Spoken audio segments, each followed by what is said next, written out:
everybody. Welcome into First Take, TGIF. Skip Bayless, Molly Karam, Stephen A. And before we start, Stephen A., you don't know what just happened. Skip is here. I'm waiting to get mic'd up, and there are 3 ladies swarming him because they're all fighting over who gets to mic up Skip, hoping he's in a good mood today. I'm like, is this really happening, ladies, man? Well, first of all, he's in a good mood every day because he's with me. Oh, secondly, that and is more true. importantly, You got me on secondly, and more importantly, I'm glad you saw Mr. Suave. You know, this is the dude that needs makeup artists and folks spraying his hair. I mean, this is that Skip. So true. I'm glad you told the now nation you're about lying it. You to know the what I'm saying? American people. But bottom line, my heart belongs to one and only one female, and she knows who she is. Yes, That's Ernestine. right. Hold of on. course. I will vouch for that. Yes. That Thank you. is absolutely true. No question about it. Anybody that tries to get in his way and deny that, I will fight on his behalf. Thank you. And that We is know. absolutely correct. That's the truth. Your better half. But you still got it there, Skip. We'll leave it at that. About last night, LeBron still got it as well. The Cavs became the 4th team in NBA history to win each of its first 10 games of a single postseason after a dominating 19-point win over the Raptors in Game 2. LeBron James led the way with his 15th career postseason triple-double. So the question I asked you, Skip, are the Cavs that good, or are the Raptors just that bad? Stephen A., I got to tell you, in all my years of watching playoff basketball, I'm not sure I have ever seen a team that made it to its conference finals be that embarrassingly bad, especially on defense, in the first 2 games of the conference finals. So I'm going to pin almost all this on Toronto. And yet, I got to make the point, obviously, this is no disrespect intended to LeBron and company, a team that clearly has found itself in its flow, in its way, has taken off right on schedule, right on time, and is playing at an extremely high finals here we come level. Take nothing away from that. But come on. I'm going to first repeat what Molly laughed at me for saying yesterday.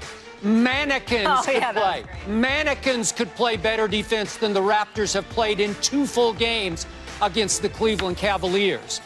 And what's mind-blowing to me, and I'm definitely not blaming Dwayne Casey for this, Stephen A., but his expertise as he came up through the ranks, Coach Casey's, was defense. He was a defensive guru, teaching, coaching defense. I'm not blaming him for this. I'm blaming his players for just flat-out quitting on him, especially last night. All-time embarrassing. And I must say that LeBron James, after 13 years in the NBA, finally did participate in a dunk contest, and it was last night during the game. I kept waiting for the Toronto bench to start holding up numbers. Everybody down the bench, 10, 10, 9, 10, 9.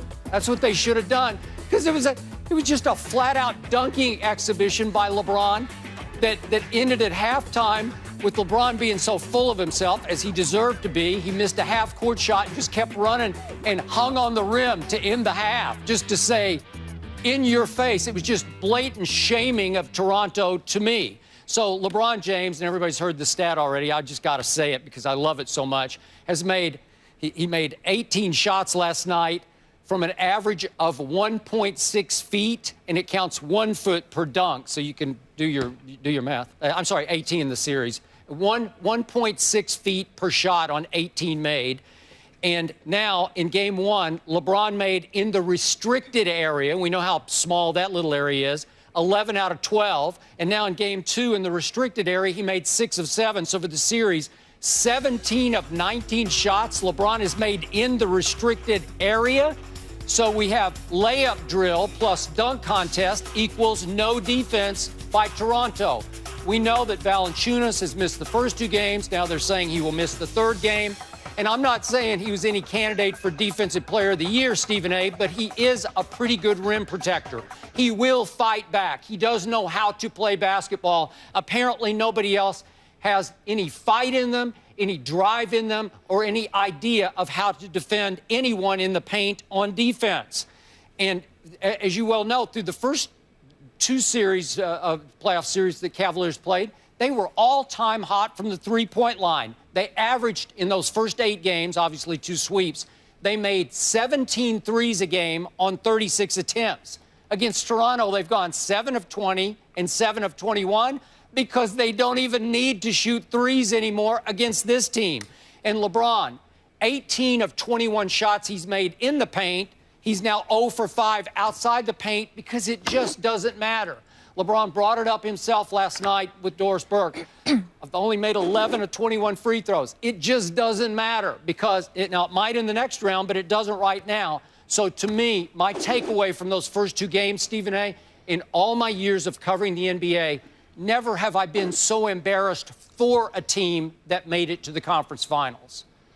Well, what I would ask you to do is be a little bit considerate in this respect. Valanciunas being out is a very, very big deal because he and Biyombo are their only big men. Everybody else essentially are small forwards or guards. That's what we're talking about here with the Toronto Raptors. It's not just a matter of quitting, Skip. Cleveland is just too big for them and too athletic.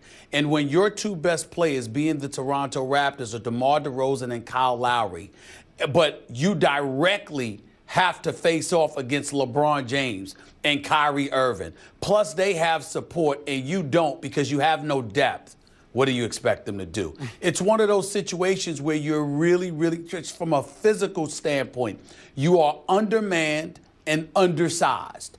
That's what this is about. When you look at LeBron James, all 17 of his shots have been scored in the paint in the series. All 17. He hasn't made a shot outside the paint. He hasn't had to. You know, there have been dunks. There have been layups. I mean, granted, there are times when the defensives have lapsed because there's nobody in the vicinity, and that is the truth. But the flip side is because everybody is overcompensating, trying to help here, trying to help there, and then all of a sudden somebody is open for a layup. Cleveland is just too big, too athletic, too long, too strong for Toronto. This is a matchup nightmare for the Toronto Raptors. That's all that's going on here. Certainly, you've got a situation where guys are demoralized because they're missing shots, and we'll talk about that later with Kyle Lowry. You got guys that are on the court literally feeling absolutely positively helpless because they don't have the personnel. And it's not just about skills. It's literally about big bodies.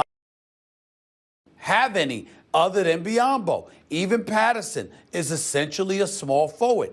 That's what's going on here. That's their problem.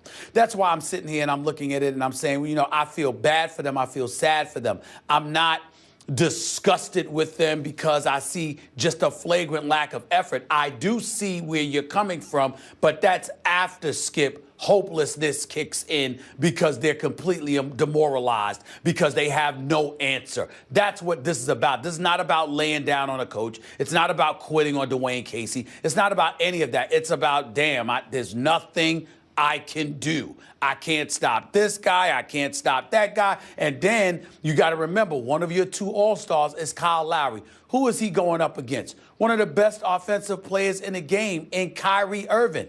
The thing is, Kyrie dances on them, goes by him, and scores because there's no one on the interior to impede anything that Kyrie or anybody else wants to do. But then Kyle Lowry tries to pull off the same, and he goes there. There's a Kevin Love there. There's a Tristan Thompson there. There's a LeBron James and his athleticism there. And so what happens is that relegates you into being strictly a perimeter player, but then your shot's not falling. It's incredibly, incredibly demoralizing. Yep. And I think that's the word that I don't think it's about quitting.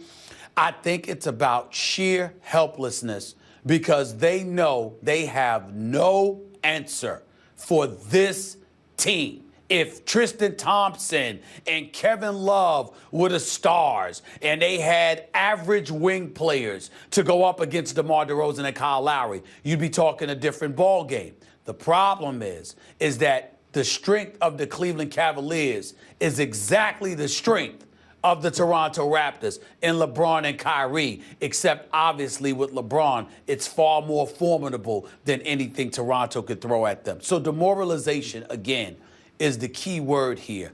That's what you're looking at. That's what you're seeing. You're seeing a team that is hopeless and helpless. They know they have no answer because they don't have the bodies, they don't have the size, they don't have the athleticism, and they don't have the skill to compete with this Cleveland Cavaliers squad. That's what's going on here. Wouldn't you agree that in this series so far, a LeBron James, who often serves as the point guard for the Cleveland Cavaliers, has been the best big man on the floor for either team? Sure. He is. He's the best big man. It's unbelievable to me. But wait a minute. It's unbelievable until you look at Toronto's roster. And then it's not unbelievable at all. But where is Biyombo? I remember he had what was it, like 16 or 17 rebounds in Game 7 against Miami? And there's no Whiteside, no Bosh, obviously.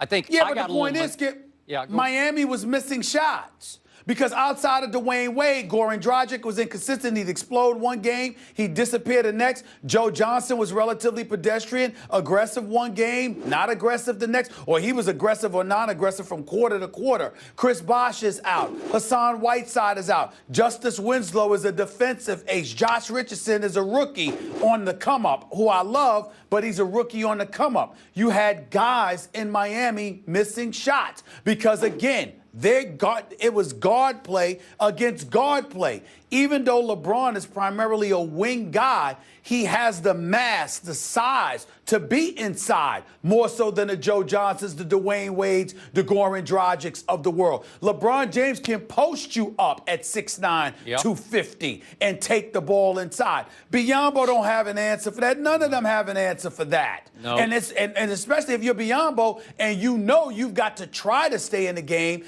because if you can't, then Dwayne Casey will have no choice but to put a bunch of small forwards out there. So he's got to stay in the game. He's got to be judicious in this physicality because he can't get into foul trouble. They have no answer. That's what's going on here.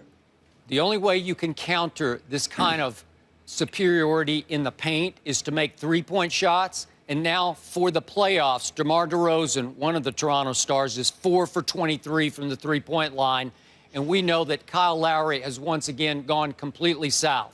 We're going to discuss this topic and hit it head on in a few minutes. But I think we both should at least acknowledge that he left the court last night.